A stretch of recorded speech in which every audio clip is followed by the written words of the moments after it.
Welcome students. आज हम सीखेंगे एक्सपोनेंशियल सिग्नल के बारे में। एक्सपोनेंशियल सिग्नल जिसे रिप्रेजेंट किया जाता है by xt is equals to e to the power a t, जहां पर a कोई कांस्टेंट होता है। ये एक्सपोनेंशियल सिग्नल का बिहेवियर कैसा होगा ये तय करता है कांस्टेंट a। अगर इस कांस्टेंट a की वैल्यू 0 के बराबर है तो उस केस में आपका सिग्नल xt हो जाएगा e to the power 0t, यानी कि e टू द पावर 0 यानी 1। तो जब a की वैल्यू 0 होगी उस केस में आपका एक्सपोनेंशियल सिग्नल एक कांस्टेंट में बदल जाएगा और उस कांस्टेंट की वैल्यू होगी 1। हम जब उसे प्लॉट करेंगे तो उस केस में ये आपकी टाइम एक्सिस है। टाइम एक्सिस में एम्पलीट्यूड 1 लिया और माइनस इनफाइनाइट से प्लस इनफाइनाइट तक आपको सिग्नल की वैल्यू यही कांस्टेंट मिलेगी। इसके बाद अगर आप a की वैल्यू को नेगेटिव वैल्यू लेते हैं, -1, -2, -3 ऐसी कोई वैल्यू लेते हैं, तो उस केस में आपका एक्सपोनेंशियल सिग्नल हो जाएगा e to the power -at वाले फॉर्म में। जब आप इसकी वेवफॉर्म बनाएंगे उस केस में चूंकि पावर में नेगेटिव टर्म है तो जो आपका सिग्नल बनेगा वो डिकेइंग वाला बनेगा। इस केस में हम अपने एक्सपोनेंशियल को कहते हैं डिकेइंग एक्सपोनेंशियल।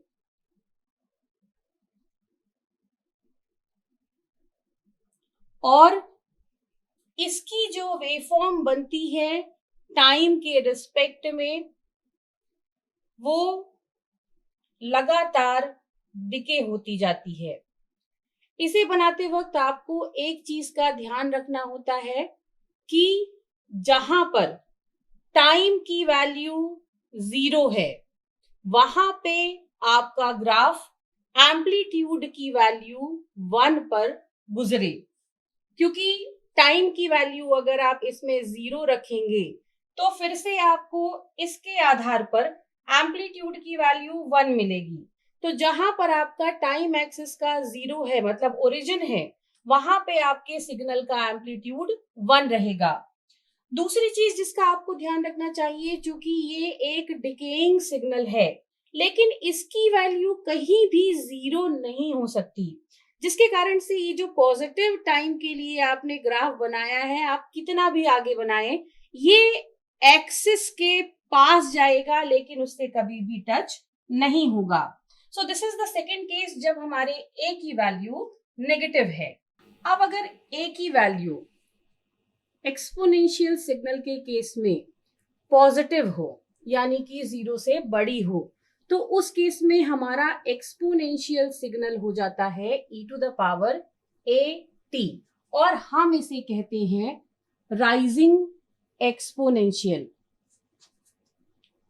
इस केस में जो ग्राफ बनता है वो कंटिन्यूअसली इंक्रीज होता जाता है, यानी जब हम इसे प्लॉट करेंगे विथ रिस्पेक्ट टू t तो हमारा जो ग्राफ बनेगा जो हमने अभी नेगेटिव वैल्यू के लिए बनाया था बिल्कुल उसी की मिरर इमेज बनेगा, यानी हमारा ग्राफ होगा कुछ ऐसा।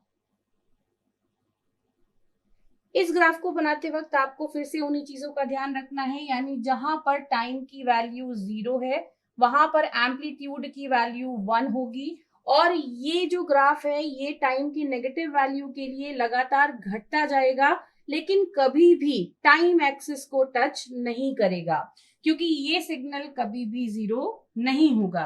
तो इन चीजों का आपको ग्राफ प्लॉट करते वक्त ध्यान रखना है and this is all about exponential signal.